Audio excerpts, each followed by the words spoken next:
Hello everybody and welcome back to OG Cars, and in today's video you join us for a oil change on the Fiat Panda 312. Now this is G's mum's car. It was bought as a category write-off, it was repaired, it was really cheap, it had loads of service history and it's been a really reliable runner since then. And we did a full service on that car. If you're wondering how to do an air filter and spark plugs on the 1.2 or 1.1 Fire, then it's all very similar.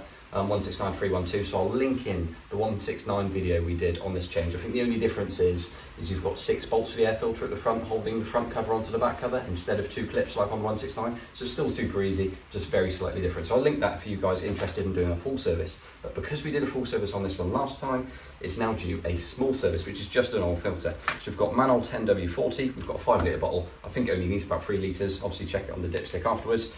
We've got a Unipart oil filter. You can get whatever you got from Euro Car Parts or eBay, just get a branded one is what I recommend. We've got a rag and we've got a drain bucket for the oil, of course. We've got a oil filter wrench. I prefer the 3-pronged ones, 3-armed ones like this.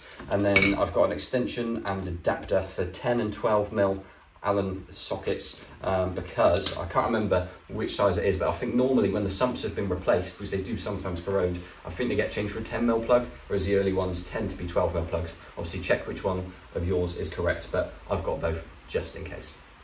Just to get easy access under here, I have jacked the side of the car up and put a couple of axle stands under. Obviously you may be able to get under it as it is anyway. I'd just like to have a little bit more room for the bucket. Ultimately you could park the car on a curb or over a pit, and that would be just as good as doing this. But basically what I'm going to do now is pop the bonnet and have a little look under there. Bonnet releases this side, and as opposed to the 169 with the big red handle, I've just got this one which is fairly flush with the pillar there.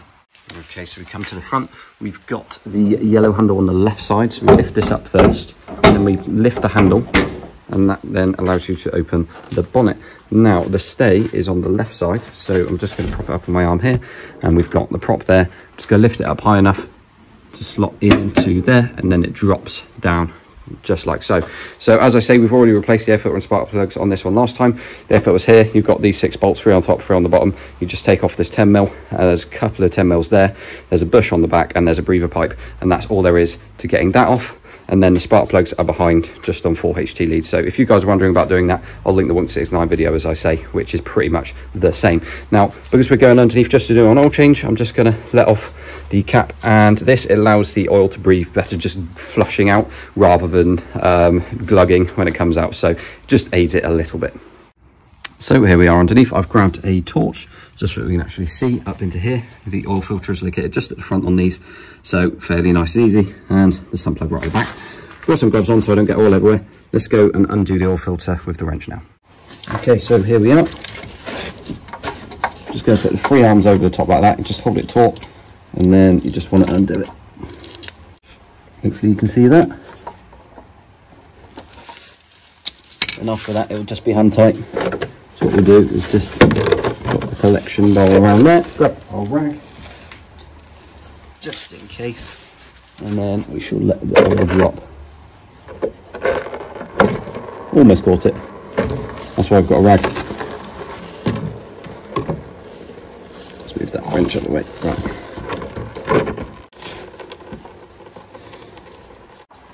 Right, we're just going to take the filter all the way off.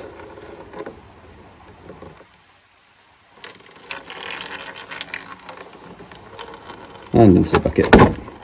Let's go and grab our new one. Okay, here's our new oil filter. I'm just going to grab a bit of oil. You could use fresh, but here we are. Just wipe it along the seal on the new filter.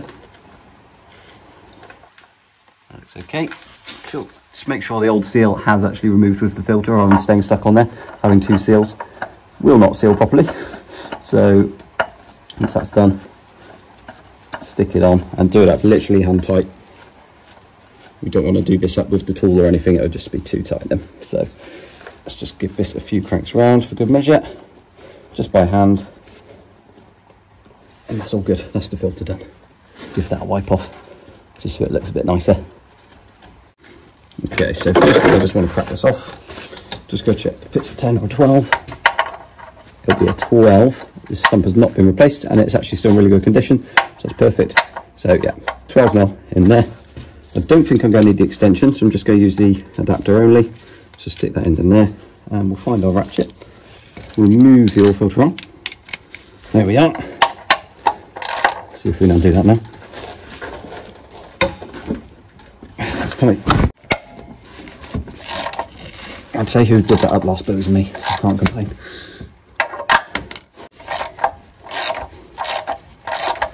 Okay, so just want to undo it to a point where it's basically free. And you want to get your drain bowl. Just under there now. Line it up. Get your rag ready. You're going to need it for the sump plug. Let it off by hand. Try not to get your glove caught in it, so you can pull it away easily. There we are. Didn't even spill any. Ideal. So there we are. We're going to let that drain just for a few moments, and then we'll literally just chuck this back in and tighten it back up, and then we're all done under here. We can drop it off the jack.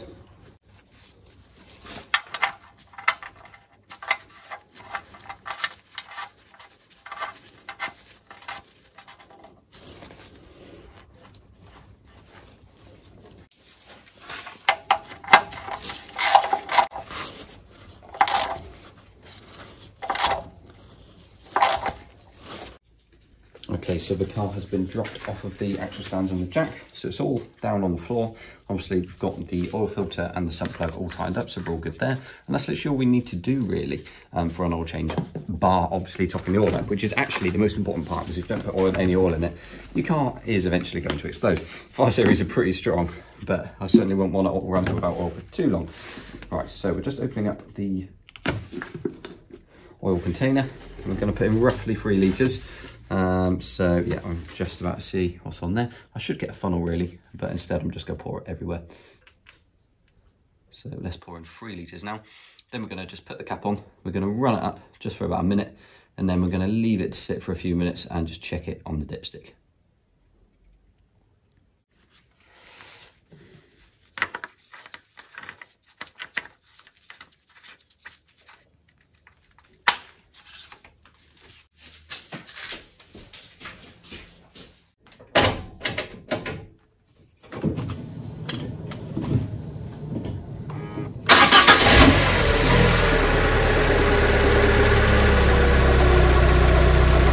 Now that the car is off and we're just waiting for it, we'll obviously check the oil on the dipstick and just make sure it's between a min and max mark. It's worth going around your car, just making sure it's all safe. So we can see we've got plenty of tread depth on this tyre. We just want to do that for every tyre. And on front brakes, we want to visually check the pads and discs. You can clearly see there's an amount of pad on there, and it's not got too much of a lip on the disc. So the brakes are still in good condition. To be fair, this car has had a recent MOT, so I know it's pretty good, but it's always worth keeping on top of your tread depths and brake wear on the front. If you've got pads and discs, you can check on the back as well if you've got them there. Obviously being a 1.2, it doesn't have rear pads and discs, just drums, so you can't visually check those without removing them. Okay, so now that we've checked all the tread depths and they're all okay, let's do a oil dipstick check. So we're just going to clean it off on the first go. We're going to dip it, we're going to pull it out and we're going to check it. I can see there on the torch, it is literally just about a maximum. So we're about perfect. We've got the perfect amount of oil, about 3 litres. So that's all done. That is the oil change. Just make sure your cap and dipstick are all good, which they are, and then just check that the coolant cap is on, and just check min and max as well. You can just grab a torch and just check, and it's between there. As long as you're not losing coolant through the exhaust or leaking it, then it should be all good anyway.